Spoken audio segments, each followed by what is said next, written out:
It's the 25th of October and it's time for the 25th film in my 31 Horrors of Mike. I'm actually recording this on the 24th because I'm going to have some light surgery performed on my foot tomorrow, and I don't know if I'll be up to recording a video. I will be back home and all that, but I don't know if I will be up to recording a video tomorrow. Today, let's pretend it's the 25th. So, 25th of October, and we're talking about Ju-on the Curse, which was released in 2000, and it was directed by Takashi Shimizu. The film is often mistaken for Ju-on the Grudge, which was a theatrical release, but Ju-on the Curse was actually released straight to video. It was made for a very low budget. It was shot on video, which you can tell while you're watching it, and by all accounts just shouldn't really work, but it is a really frightening and eerie ghost story, which thankfully gave birth to a few, decent horror films afterwards, which also then went on to be remade in America.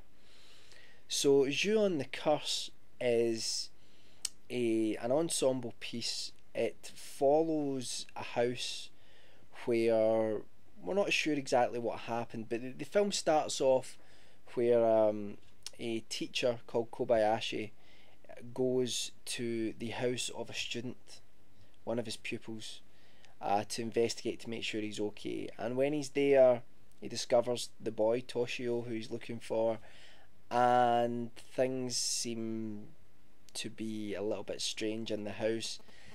And then the film after this sort of jumps back and forward, showing you what's happened beforehand and what's happened afterwards. It follows a bunch of different people. It follows a couple of schoolgirls who visit the house at one point. It covers other people that have moved in. It covers the estate agent who helps look after the house, and it covers the police detectives who are investigating disappearances that all seem to be connected to the house. As the film progresses, we get to realise what is actually taking place in it. Like I say, it's non-linear, and that's really part of what makes it special. The film, while it's not incredibly cinematic, it is quite frightening because Shimizu, unlike some other horror directors, has no problem showing what's actually happening.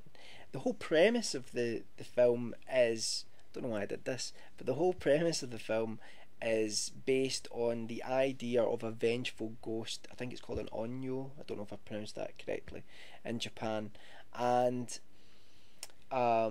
this idea is that if something terrible happens in a place, that anyone who visits that place and then encounters the ghostly goings on there, no matter where they go, they will be cursed, and the ghosts of people who have been in that environment will hunt them down, kill them, and then they will then become ghosts themselves, who will then be involved in things later on.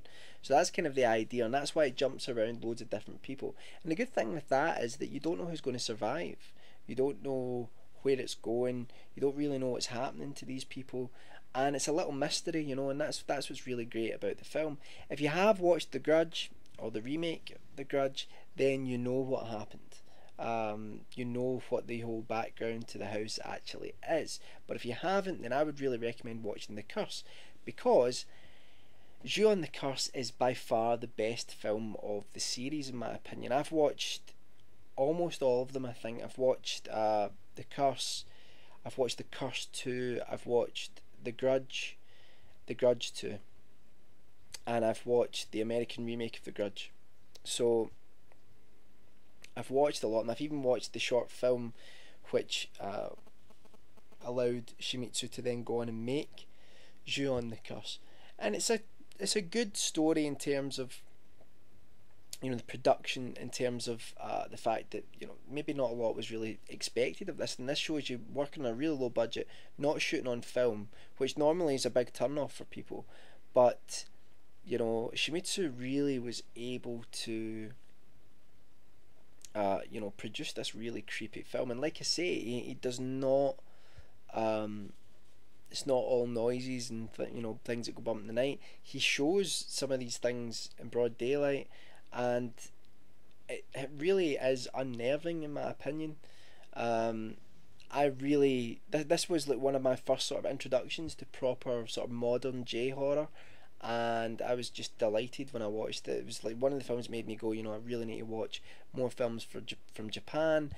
And then through films from Japan, I looked at some other Asian countries, some of the China, South Korea, Thailand, all producing some fantastic horror movies and really outdoing the Hollywood counterparts, on a shoestring budget, but really making frightening films, something which Hollywood very rarely does now. So that's Ju-on the Curse. Highly, highly recommended. If you're turned off by the fidelity of watching a film, i.e., if you don't like watching older films because technically the visual quality isn't as great, or if you don't like watching something that is on video because video doesn't have a cinematic, doesn't have that dreamlike quality of film. It's got the sort of higher frame rate, it's got the way it produces, the way it captures colours and things like that is all different. If you're not, if that bothers you, if that sort of stuff bothers you, then maybe this isn't the film for you. However, I think really give it a chance, because it really caught me off guard.